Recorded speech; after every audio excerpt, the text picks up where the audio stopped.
Hi, everybody, and welcome to Ask the Answers podcast. Another episode with myself, Adele. And on today's show, not only on the podcast, but also we are streaming on other social media platforms. We have the lovely Divina joining us today. Hi, Divina. Hi. Hi. See, this is really nice now that we actually not only get to hear you, but we get to see you now on some of our other social media platforms. So really nice for people to get to know the psychics that work on the phone lines. Yeah, I think it is a good idea because a lot of people, they just like, who are you? Yeah, right. They just have this tiny little picture and that's all they got to go from. Yeah, absolutely. So, I mean, whereabouts in the world are you? Whereabouts in the country? Well, I'm in England, obviously. Well, it's not obvious, but yes, I'm in England, in Berkshire. So nice. The town. So yeah, lovely. And how long have you been with Ask the Answer for? 2 years now. Oh, yeah. Wow. Quite a while then. Yeah. Well, yeah.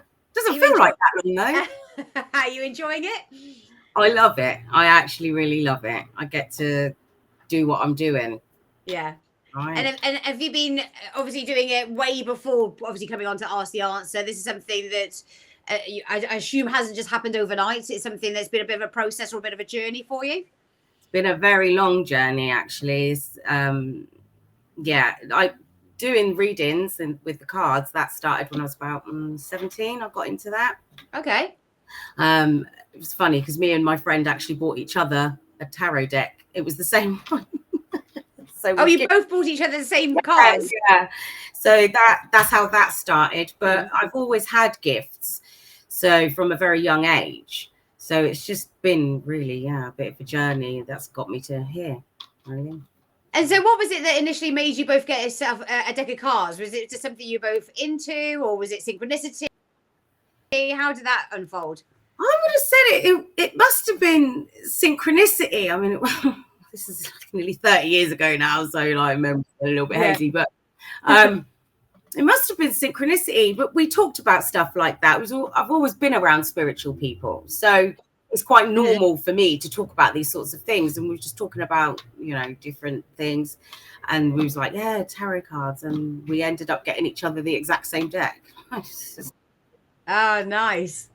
And so were you then doing readings on one another at that age? Can you remember? Or was it just a bit of fun, a bit of a game? We did. I think we did initially when we first got them. It was like, yeah, let's do each other a reading. But then I went off and I, studied the cards and the book, but then it just sort of took on a life of its own, really, with the readings. So nice. Yeah. So how long did it take for that to really unfold and for you to really take it more seriously? A good few years, actually, because I started doing it and, learning the cards and practicing here and there. And then, I was early 20s by this point, and then I was like, yeah, I can do this. I'm gonna do this. Like, do it. Yeah. Like bit of back and forth, and just always done it. Was it like more of a pastime? Was it a hobby? Were you doing something else alongside it as well? It was more of a hobby because I had like what I would call a muggle job, so it was a hobby more so. But it was the curiosity, getting into the spiritual side of things, to expand my gifts, I suppose. So, but now it's just, I suppose, a way of life. Yes, I can reach you. I don't need the cards. Yeah. So what sort of psychic experiences did you have growing up? So very young, I remember just kind of knowing things. You can't comprehend what was going on at the time. I think it was about 5 or 6. And a neighbor, very close friend of mine, she was sick. And then I for a while. And then I remember come downstairs in the morning. My mum's like, oh, come and sit down. I need to tell you something. I was like, I know what you're going to tell me. And she's like, what's that? I was like, she's not here anymore. My mum was just like really shocked. Like, how did you know? I was like, I don't know. I just know. I just knew. And then from that point, was, I don't really remember much until I was about 12. And then I started having messages through dreams from my great grandmother who had passed away. And I went downstairs again and told my mum about this dream because it was a message for her. And she was like really overwhelmed. And yeah, it just happened. And then when I was 13, that's when it really started to kick in, having dreams where I could literally down to what people were wearing, and then it would happen like a few days later. And that was when I was like, okay, so but back then you just didn't say anything. You just keep it to yourself. So yeah, of course. Especially at that age at 13 as well. So you're going into puberty. It's that sort of age, you know, going into teenage life and things like that. So, you know, was it that you didn't want to tell your friends or your family, or was it just something you didn't really talk about and kept it under wraps? I did talk about it, but you know what it's like. You're telling somebody, oh, I had this dream, or I thought that was going to happen after the event. So I did this for years and years, and I mean years and years, like predicting pregnancies, all sorts of things. And I was like, oh, I knew it. I had this dream, and people give you that look like, are you just jumping on that? Or so yeah. You're like, I wish I'd said it earlier. Right. So I started telling people, oh, I had a dream. But oh, it ain't me, it's not me. It's always the pregnant dreams. And everybody was like, it's not me, it's not me. I was like, well, yeah, it ain't me. It's never me. Yeah. So I started telling people beforehand. And there's been quite a few pregnancies predicted.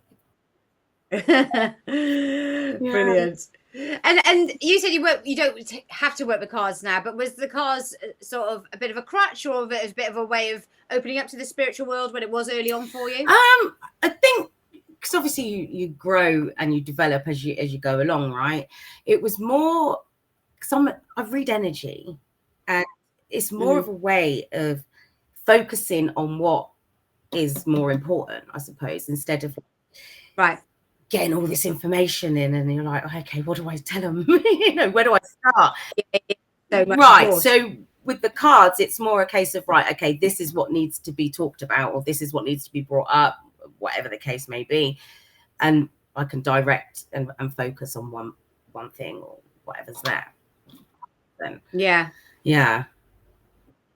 I find dreams fascinating. You were just mentioning it then. And funny enough, I had a dream last night, and I very rarely dream, because by the time my head hits that pillow, I'm gone. I'm out of it after a long day. And it always seems to be sort of poignant times in my life that a message will come through. And I probably think my mum and dad passed quite early on in my life. And so I only like... I've always had that closure. I've managed to have the messages that I've needed to get the closure that I need. And, you know, I have no sort of issues with that. But funny enough, I had a dream last night about my mum and the fact that she was waiting to pick me up from somewhere and we couldn't find one another. And then she found where I was in the car park to be able to pick me up.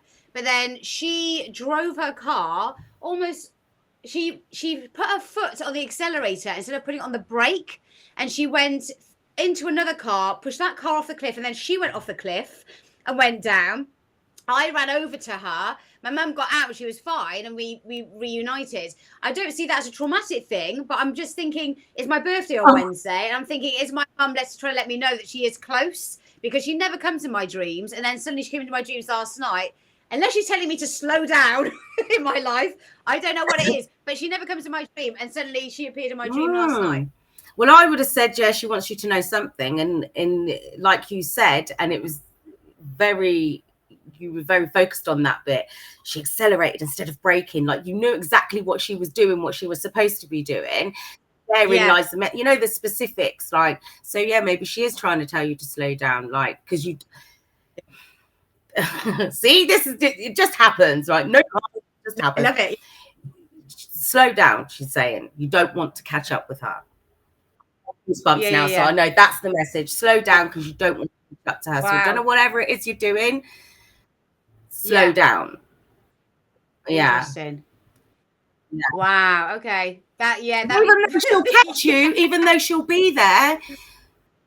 Yeah. Don't. Yeah. Oh. Interesting. Yeah. Well, I mean, I'm quite an open book, but I did say to my husband, I said, you know, come in summertime, you drink too much, don't you? I'm a fitness instructor, I'm a personal trainer, I know obviously how to look after myself, but I just said last few weeks because he got made redundant, and we just Yeah. enjoying like bottles of red wine, having some Oh. cheese, and then going to our neighbor's house, and like, you know, you don't, when you're younger, you're at a club or a bar, you're queuing to be served, and you're dancing it all off. When you're around when you're older and you've got children, you're around, you know, people's houses, they're just constantly filling your drinks, and you're probably drinking much more than you probably normally would.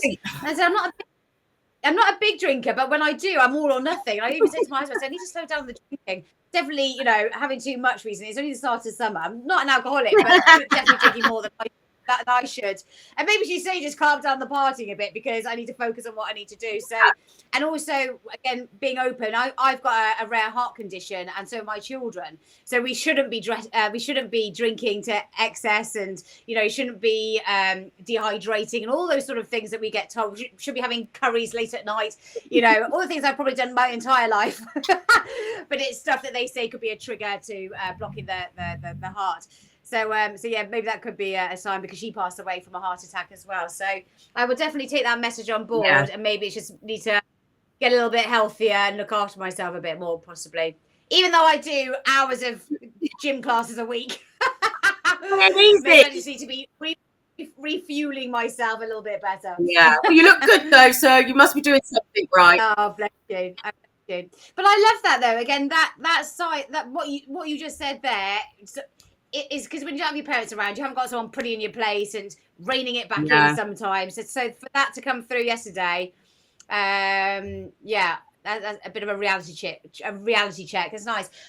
I love it. Things like that, when dreams come through for people, and it must be so nice for you when you're able to deliver a message to somebody that gives them either a closure or some perspective on life or insight into which direction to go in. How amazing to be able to do that. That's the reason why I do it. I'm an acts of service person, right? And I've always known that I've had to be in some social care setting, but the typical ones I wouldn't necessarily fit into. This is how I do what I do, like helping people. Because the thing is, you know yourself, most of the calls are about things that are causing emotional distress, and people need to be able to focus with a clear head, right? And make sense of what they're experiencing so that they can process it and move forward. Nobody's saying you don't need to experience things, but of course you do. But just to be able to help somebody make a more informed decision that with the least possible traumatic outcome, that's an honor, really, isn't it, to be able to help people with those situations. So absolutely. With that in mind, I mean, what sort of challenges have you faced in your own life that maybe the psychic world has helped you with, or maybe another psychic has even given you guidance on? Well, we all go through it, right? So actually, you just triggered a memory. Not that it should have been dormant one, but I had my this is probably what triggered the tarot cards in the back when I was like 17. I had my first heartbreak, right? You know, what do you do? What do they all do? Ring the psychic line. Oh god. So I've been there myself, so I know what it's like, and that's probably what triggered the let's get into that sort of thing. But my experiences and how I've had to get through them, and the advice that I've got from others, you know, I can forward that to other people and help them. Like I said to my daughter and her friends a few years ago, actually, now I've suffered, so you don't have to. Like, not that you don't, like I said, not that you don't have to experience things, but just not so deeply, if that makes sense. It doesn't have to be as traumatic. So I think where I've been times where watching videos and stuff like that, as well as calling the lines back when I was 17, it's just nice to be able to give back to others the way that I was able to, you know, get that from other readers, if that makes sense.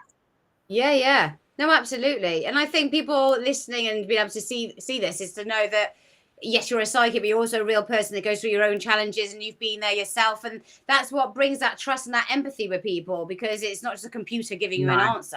It's a real person that might have been through a similar situation, maybe even a worse situation, or maybe just something that brings that bond for them to feel at ease when they're having that reading. Honestly, I find there have been times as well where I've been going through things over the years myself, where I'll get calls coming in and the person's experiencing something similar, and I'll find myself giving them the advice based on what I've got out here, you know, what they can do, and it's not just helping them, it's helping me as well. So, you know, we have to go through it to be able to share that experience. So it's not always about, you know, giving help to others. Sometimes they help me too. So it's not. No, absolutely.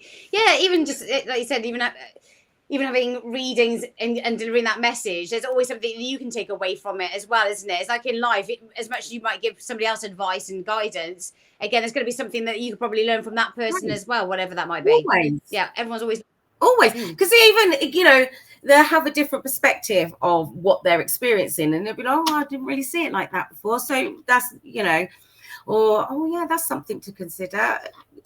It's just good to, I suppose, collaborate really with people. Yeah, no, it's also helpful to know where they're coming from. Having an idea of what someone's going through is okay, but when you know, it gives them that little bit more comfort to know that you can get through whatever it is they're experiencing. It doesn't have to be that difficult. It's just temporary, but it's possible. And that's what they need, is hope. Yeah, definitely. And when you said obviously in your teenagers you were interested, you were having these dreams, when did it turn like professional from you? When did it come from being just a hobby and a bit of an interest for you, then taking it seriously and making this more of a vacation, you know, more of a professional? Yeah. That was back in my early 20s. I did that, and actually, I'm going to share a little story with you now.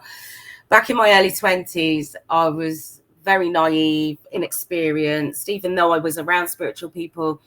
So everywhere I go, like there's psychics, mediums, and just, they don't always give you the information that you need, right? So, you know, you need to protect yourself. You need to make sure you're doing everything right, clear your space, shut everything down. I was so inexperienced. I didn't know what I was doing. Well, I knew what I was doing, but the protection part, all of that, I was leaving myself wide open. I ended up being haunted. Like, you know, literally I had to stop because my grandmother had to come in. Like, a friend of mine, she had to send like my ancestors into my house because it was being. What sort of things were happening? So I basically, because she did like a scan on me, and she was like, you've got an attachment on you, but there's two of them in your house, like always around you. I'm actually getting goosebumps thinking about it, even though it was a long time ago. And one of the attachments was trying to sort of basically possess me from, you know, what she said. So she had to send people in, and she did a house clearance for me. But what it was that really triggered that her doing the house clearance and stuff was I woke up in the middle of the night. I mean, I had other experiences as well, but I woke up in the middle of the night and there was a ventriloquist dummy sat next to my chest of drawers, which was like, oh my God. Yeah. And you know what you see. Yeah. It turned its head, opened its mouth, blinked, and then turned its head back. I had to close my eyes from them. Did I see that? And it's gone. As soon as I see it, was gone. So obviously I said to her about it, and that's when she said, look, you've got these attachments. And she was like, what are you doing when you're doing the cards? And she said, are you not protecting yourself? And you're not doing this, you're not doing your prayers, calling. I said, well, I didn't know. She said, I love you. She said, and I had to throw that deck away. I had to throw that deck away. And then I didn't touch them again for a few years. And then I started up again. It's a calling, isn't it? You just get into them. Yeah. Like even now, like if I go off to do a private reading, I've got like over 100 decks. And I'll be like, I'll take certain decks because you have your favorites. And then there'll be others. And I can either see cards from the deck or I hear it like, take me. Yeah. It is, and they will always be needed for something specific that won't be in another deck, right? So yeah, okay. But I learned my lesson from. So even, I mean, for people that's listening and going on their own spiritual journey. So obviously talking about some people have seen on, other TV programs of haunted houses, but it doesn't necessarily mean there's a bad energy within that house. It can be that you are personally leaving yourself open to other energies to come through. So it can't, not necessarily down to the actual house. It could just be down to yourself and the energies. A lot of the time, don't get me wrong, houses are haunted because it's residual energy, and we all know that. Yeah, I mean, I live near a cemetery, so it wouldn't be unusual for that to happen anyway.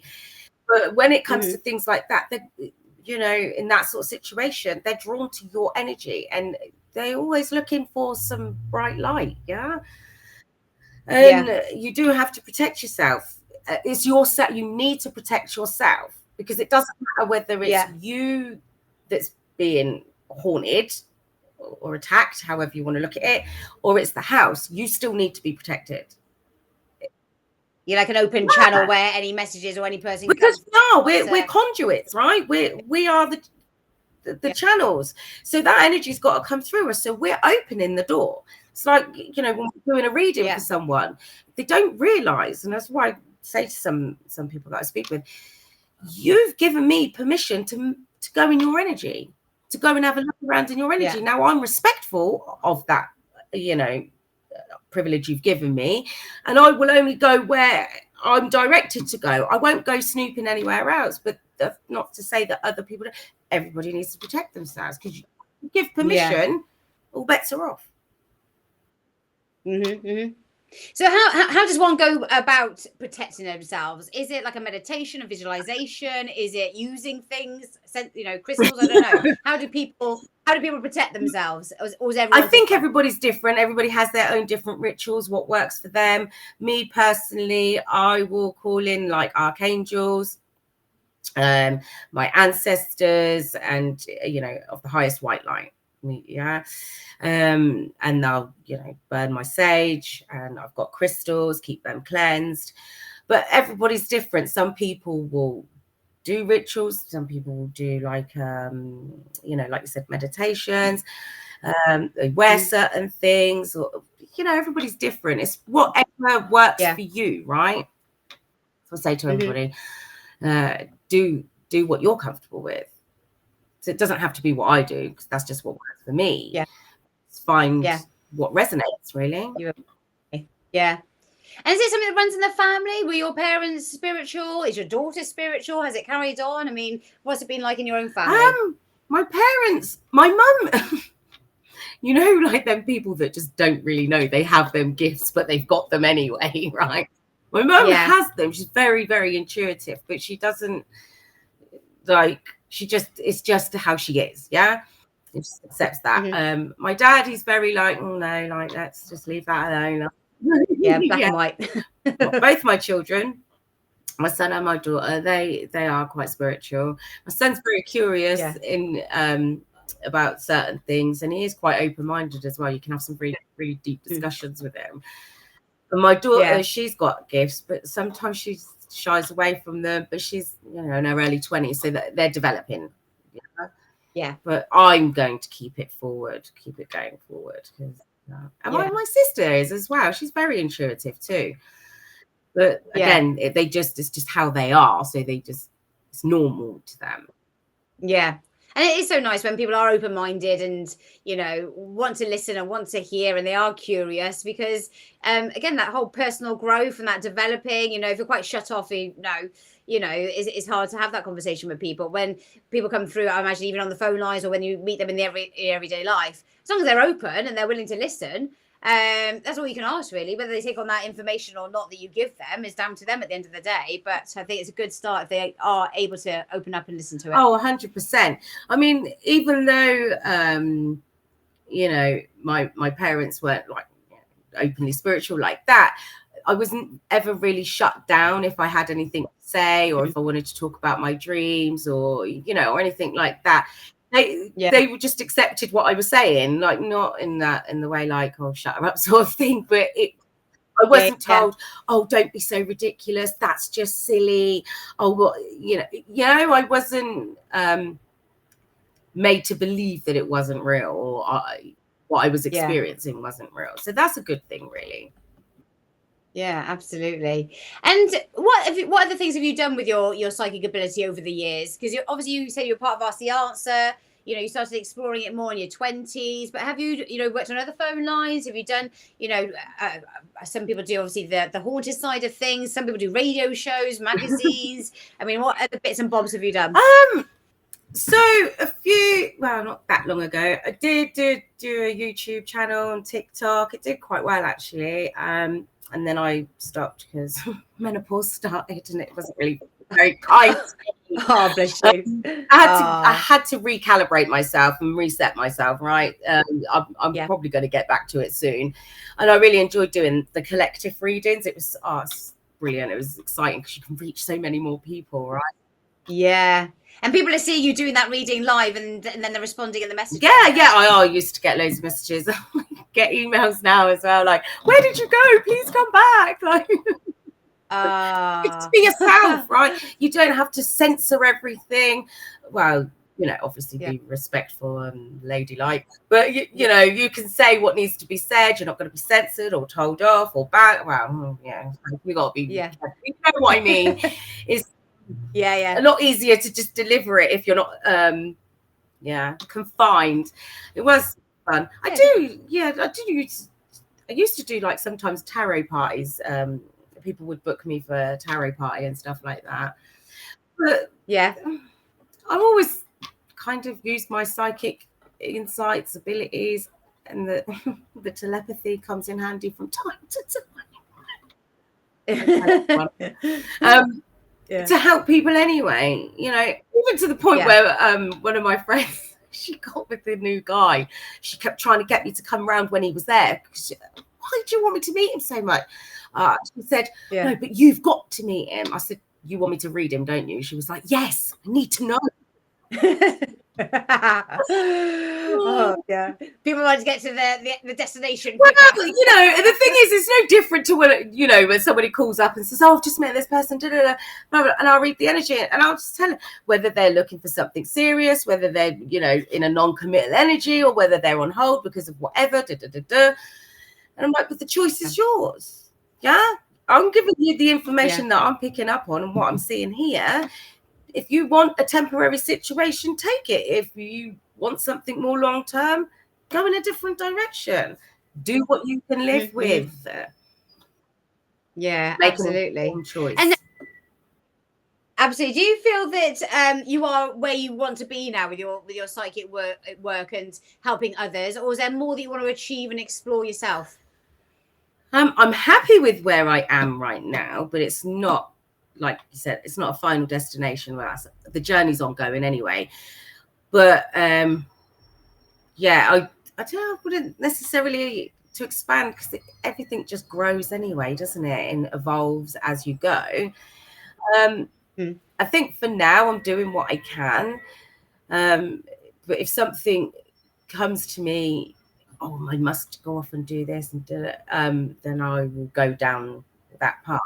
I'm open to that. If I'm in alignment with it, then it's something that I definitely will be doing. So I've very much been just looking at the energies and Googling just what the energies are around people at this moment in time. I use it in my workplace because with one of the classes that I teach, we have to give it like an intention in the class. So the intention might be consistency, it might be strength, it might be emotional connection. Today it was working at a higher frequency is what I chose for my intention.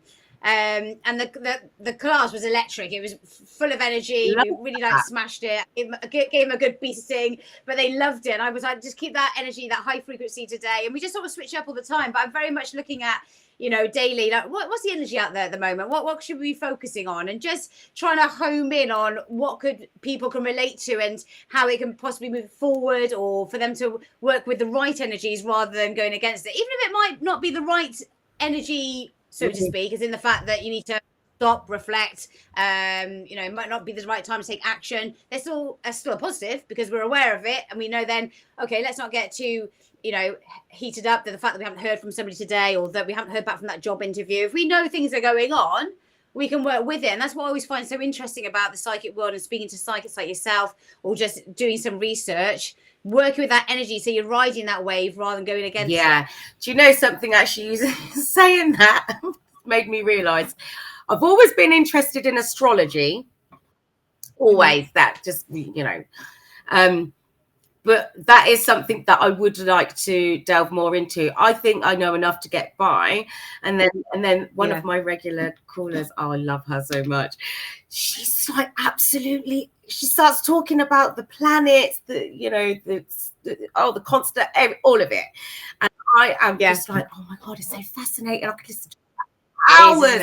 But she knows about the conjunctions, the trines, how they work, how the houses, everything, how it all sits. So fascinating. I'm really interested by it. I really enjoy it. That is something that I do I gear over to every now and then, but it is a string that I would like to add to my bow for future reference, because it is very interesting. You can study it, but also, like you said, even if you're not a qualified or astrologer, you still get messages coming through that are very relatable to astrology or in sync with that. 100%. And it does it does help you sort of see what's going on in the collective as a whole, right? Mm-hmm. So it gives you an idea of, like you said, what's going on for the day, whether you should do this or that's the sort of energy that's going on. It does actually help it's no different to checking the weather, is it? Yeah, exactly that. Yeah, a little astrology update for the day, so we know we're working with the right energies. I think it's very useful. I've been using it, like I said, the last sort of month or two, I've been using it. It's been really working. Every time I sort of tap into that energy, smash my glasses, really good. The times that I don't, it's a little bit off key. It's still all right, but I really feel connected when I do work with it. I feel that I'm connected, I'm on it. Yes, this is good. We're focused, we're clear with our intentions. And the other times that I don't maybe look at it, it might be just a little bit hit and miss, but we're still going anyway. Yeah. But then maybe you're feeling a little bit out of sorts because you're sort of going blind. Too much red wine and cheese. Lovely, I've been there. Oh dear, brilliant. So for you now, I mean, working alongside this, do you have any other interests or hobbies, or do you have any other jobs, or is this your main focus? No, I do. I have a muggle job. I run a cleaning business. But again, it's helping people. Cleansing, cleaning, counselling. Let's not honestly, one of my customers, she moved, but she used to say to me, because I didn't go there that often, every time you come here, she said, you've always got some sort of message or some conversation that we have that makes me see things differently, that helps every time. Cleaning angel. The psychic cleaner. Like it. But it's an opportunity to help people in other ways. I'm not just anything, right? I'm a lot of different things. So you might as well utilize your skills as and when you can, really. Yeah. And like I said, sometimes you don't have to say you're a psychic, because sometimes people might step back from that. Sometimes maybe more guys, I don't know, might be a little bit apprehensive of it. But even just having a conversation with you, and you're not even necessarily saying that what you do, but you can still have that conversation where, again, you are tapping into energy without them realizing, and delivering messages that can help them with the situation that maybe they're going through at that moment in time. Well, it does generally tend to happen quite a lot. So I know I'm exactly where I'm supposed to be doing what I'm supposed to be doing, because even if I'm out at my muggle job or I'm here doing this, I'm still getting the opportunity to do the same thing, whether it's face to face over the right. So I mean, right now I'm happy with that. What have you noticed coming through recently? What is on people's minds? Has there been a bit of trend of questions coming through, or has it still been quite varied recently? It's a lot of the times you have the love stuff. Well, this is the bread and butter of the psychic, really, isn't it? But I do get a lot of people actually at the moment focusing on career, but a lot of people seem to be wanting to change. They're feeling stagnant. So that, I think that's maybe that is something to do with the energies as a whole, because people are about to start moving forward. I mean, it's 2025, it's a 9-year.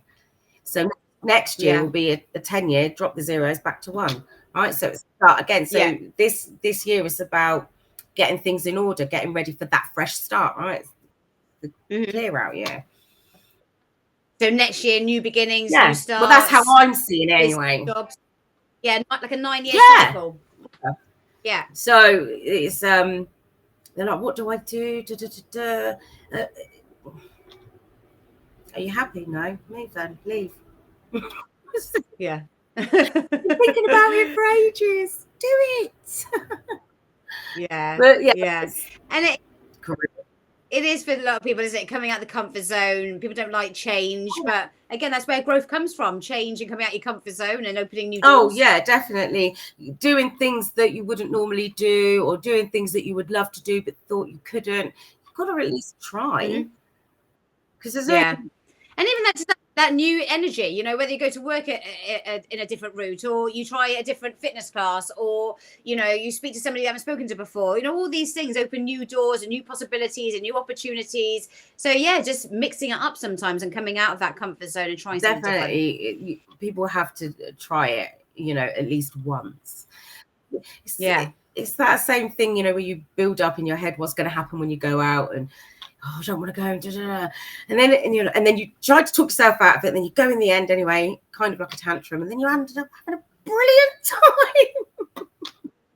Yeah, I always find it fascinating. We had a party here last weekend for my son's birthday, and we brought some people together that haven't met before. And before you knew it, they're getting on well. Then the daughter that's just left school has now suddenly got a job from this new couple that they've just been introduced to by coming to our gathering.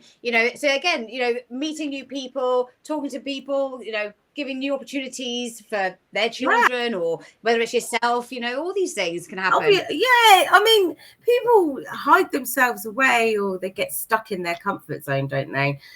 Because it's easier. Is it? Is it easier to be miserable than it is to be temporarily uncomfortable? Yeah. Absolutely. And we've all been there, right? Where we've like, I don't want to do it. But you do it anyway. What's the worst that can happen? It doesn't work out, and then you just pick yourself up and just try again. Now you know. At least now you know. That's the worst that can happen. It doesn't work out, or you've got to do it again. What? Yeah. Or what starts? I'm an Aries. What? You're a Cancer, yeah. Aries. Oh, when is your birthday? It's actually on Wednesday. This week. This Wednesday. Oh, this week. Well, many happy returns for Wednesday. My daughter's is next Thursday. It's the 3rd. I think it's. Is she a Cancer? Yeah, and my mum. Oh, my son's got a Cancer rising. Yeah. Oh, so you got a lot of crabs in there. But then my dad's an Aquarius and my son's an Aquarius. My daughter's got an Aquarius rising, so I literally gave birth to my parents. Like.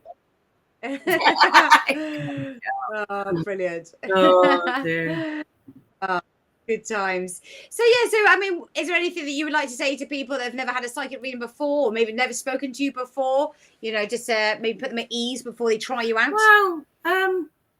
Well, just give me a try. If we get on and resonate with each other, and I can get in there and help you, then that's great.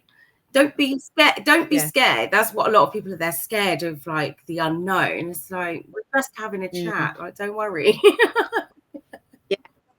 Really chill, down to earth, very grounded. Yeah, absolutely. And you're very friendly. Like, I'm just speaking to you, you're very friendly, very welcoming, very warming. And that's always nice when people come through. There's no judgment. You know, people are not going to say, oh, you're doing that, or, you know, you can't be open and talk about what's going on in your lives, you know, because it is a private, safe place for people to come and have a reading. 100%. And I always tell people, I don't get to sit in this chair doing what I'm doing without having lived an experience. I've lived a colourful life. So there's no judgment here. No, there isn't. I'm here to help people, you know, get on track. Yeah.